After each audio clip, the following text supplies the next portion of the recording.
ये एक मंजिल है तो रास्ते भी होंगे और एक मेंटर भी जो मुश्किलों को आसान बना दे। नतीजे संयोग नहीं होते, दूसरों से बेहतर स्कोर होते हैं। GS Score, an institute for civil services. Good career is a process, and mentoring at GS Score is driven by primarily two objectives. One is empowerment and another is excellence. This is what we are known for. कामयाबी की राह पर 1000 से भी ज्यादा निशान। GS Score।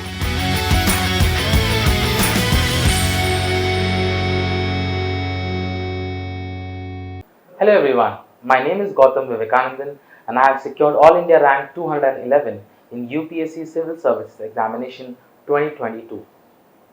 Let me give you a brief introduction about myself.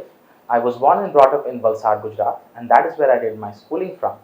My native is Kerala. I did my graduation in Electronics and Communication Engineering from Anand, and I worked in TCS for around 6 months. Thereafter, I prepared for civil services from 2021, and this was my first attempt. I am here to share with you my strategy for optional subject, which is English literature. This is a subject which I have liked and loved since my school days. The subject was a passion for me, and that is why I selected this subject as my optional subject. Talking about preparing for English literature as an optional, right at the upfront, let me mention that I had taken a crash course from Professor Radhakrishnan, who takes classes for English literature optional with respect to civil services. I had taken a crash course from him. It lasted around 3 months, and he was also my mentor for English literature optional. Now I am here to share with you the strategy that I had with respect to preparing for English literature optional. My first advice to you all, anyone who wishes to go for this subject with respect to optional, is that look at the syllabus first, then look at the previous year questions. Observe these two very carefully. Then you can decide whether you are comfortable in managing this much of syllabus and answering these questions.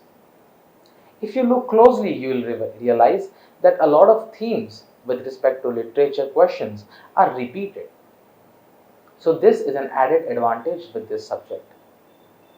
So my first advice is look at the syllabus, look at the previous year questions, and then decide if you are comfortable with this subject. And if you are really passionate about this subject and you really love this subject, then just go for it. Don't hesitate. Go for it, because you will have to spend a lot of time preparing for your optional subject. And if you have to spend so much time, why not go for a subject which you really love and you are really interested in? So go for it. Now coming to the preparation part, let's divide the subject into novel, drama and poems. Other than this, there is the theory part which you need to address. For novels, my strategy was that I read these novels cover to cover, and that is your base and that is your first line of understanding with respect to the original text. So don't skip reading the novels. Make sure that you read them well, because then you'll form your own opinion about what is it that the author is trying to express. What is it that a particular character is trying to depict or is trying to express. So don't skip reading these novels. Don't go for the easy way of reading, just summaries. If you have time, please read them. What you can do next is prepare short notes with respect to these novels. These notes may include the following. First, a 2-page or 3-page summary about the characters, the themes which are explored in this text, symbols, motifs. This is all that you can include in your notes. Once you do this exercise, what you can do is look at previous year questions, and then you will realize that the notes that you have prepared and the book that you have read, that knowledge may not be sufficient to answer the questions which UPSC has asked. There will be themes which you have not explored yet. Just go to Google, search these themes with respect to the text, and look for good articles, good research papers, good blogs. You'll find plenty of them. Just read them, go through them, and the points which you feel are relevant, just note them down in your own notes. For notes, there are various sources. If you wish, you can refer to some kind of guides. I did not refer to any particular guide. Rather, what I did was I referred to various online sources. There are Spark Notes, Lit Charts, Shmoop, other scholarly articles, research papers by students who are preparing for MPhil or those who are doing their PhD. You will find a lot of good and relevant articles. Go through them, and from there take up important points, relevant points, and write them down in your own notes. That is how you prepare for any text. And thereafter, my advice is, if you are completing one novel and this exercise of making these relevant notes, start writing answers too, because you have already prepared your basic content and now your aim is to write answers. Attempt previous year questions, write answers on them. Make sure that you improve your expression, you improve your content, and for good answering, you'll have to take up incidents or examples from the text itself and try and mention them in your answers so that your answers seem more specific. Talking about poems, there are two kinds of poems when it comes to UPSC. You have short poems. For example, most of the poems by Wordsworth, which is there in the syllabus, are short poems. Poems by Donne are short poems.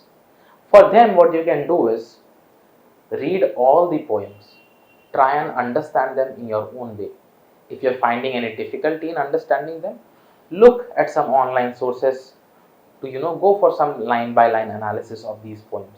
Try and understand each and every word.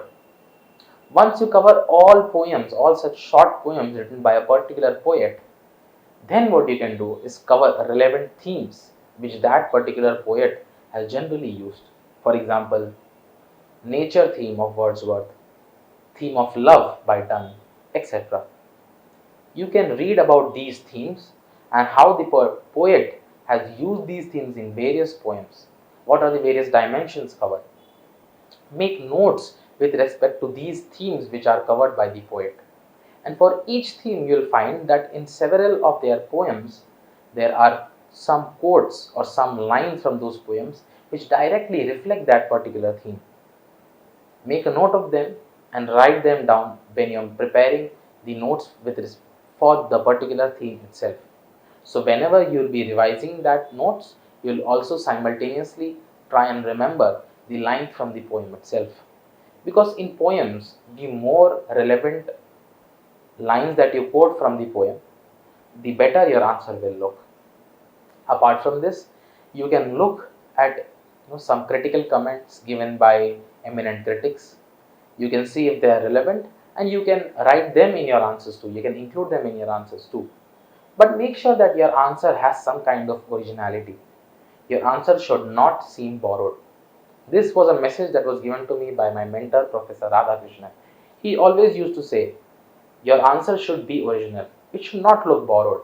So if you include too many critical comments in one particular answer, then your answer will seem borrowed. Rather, write your own opinion. Mention lines from the poems to justify your arguments. And then to supplement it, use one or two maximum comments by eminent critics to support your statement. That is the approach that you can follow for short poems. And for long poems, if you have good enough time, please read them.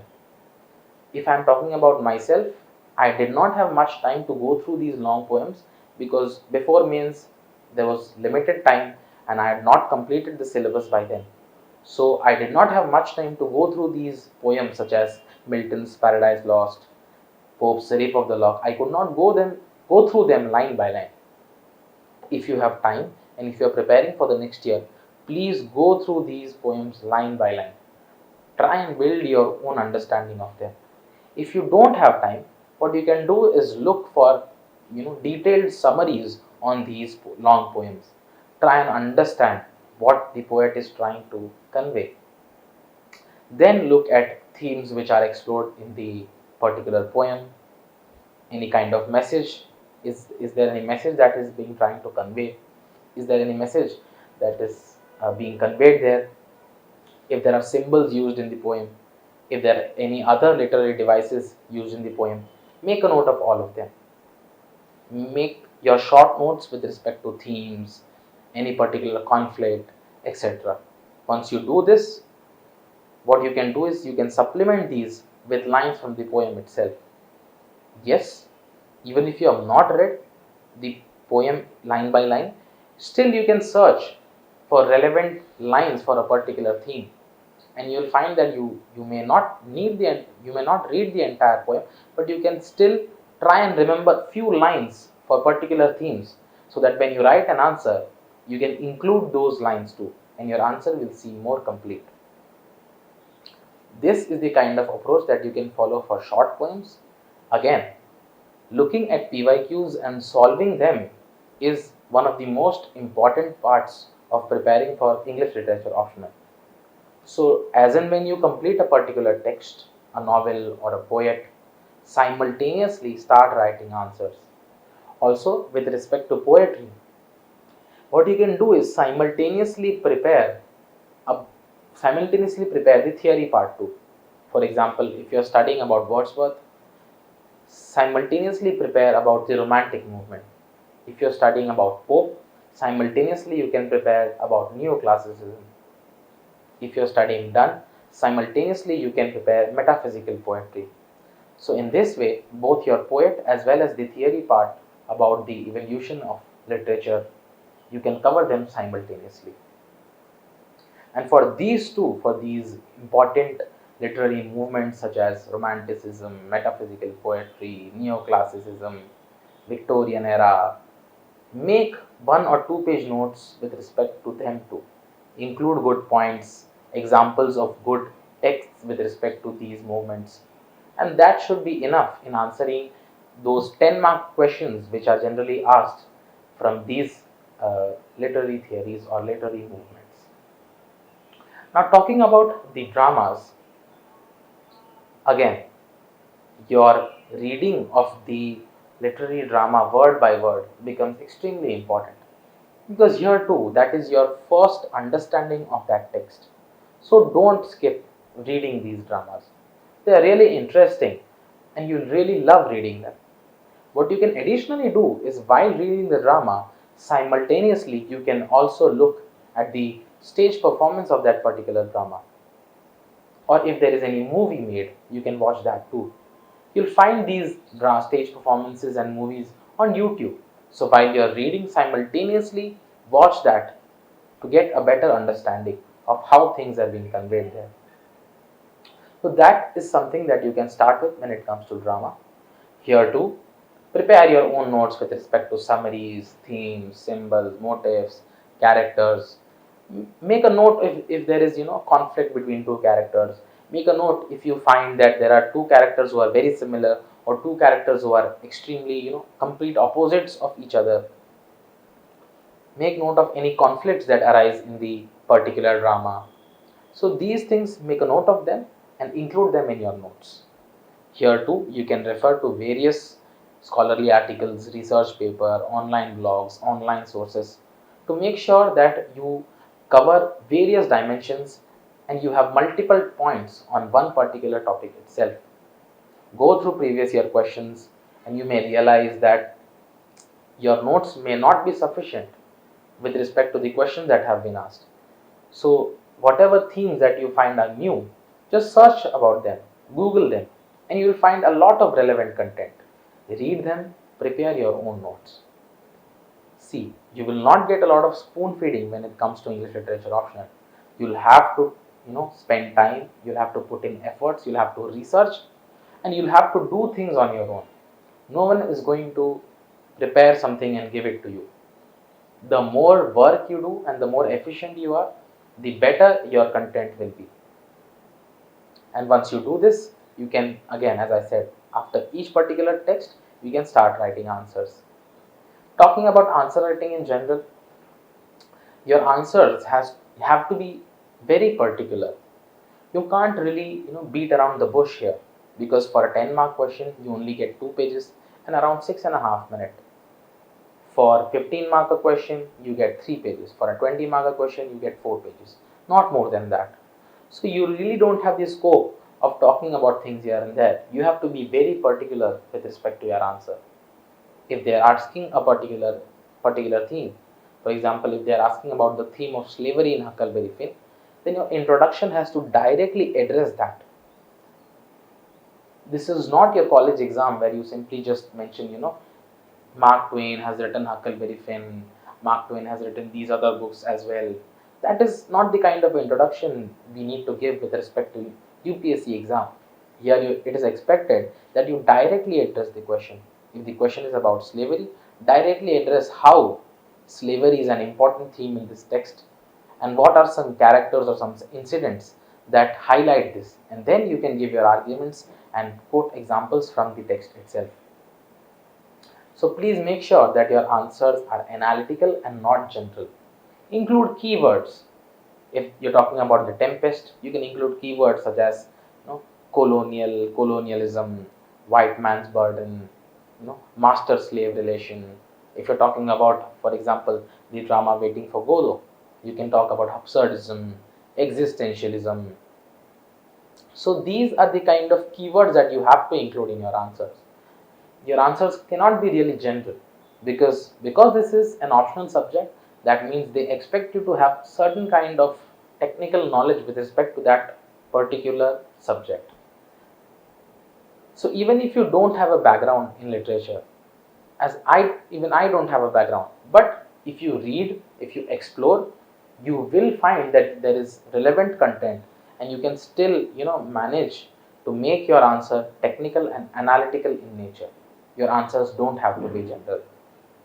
And start writing answers from day one itself. Don't hesitate. Initially you will take, for example, you may take 10 minutes for a 10-mark question, you may take 12 minutes, you may take 15 minutes, but it is fine. You'll feel short on content. While writing, you might stop and think for 30 seconds or 1 minute as to what to write. It is fine. But if you start, then you'll slowly improve. Your handwriting will improve. Your thought process will improve. Your flow of the answer will improve. But it will only improve with practice. So start writing answers, start practicing. And that is how you can improve your answers. So once again, all the best to all those who are preparing for this exam. And if you're preparing with English literature, do your best, read the texts, make sure that you put efforts, you spend time in reading and understanding and writing, because then you will surely score well. Talking about my score, I scored 123 in the first paper and 141 in the second paper. I think it is a decent and good score. So my advice, start writing answers, don't be hesitant, and just go for it. All the best. Thank you.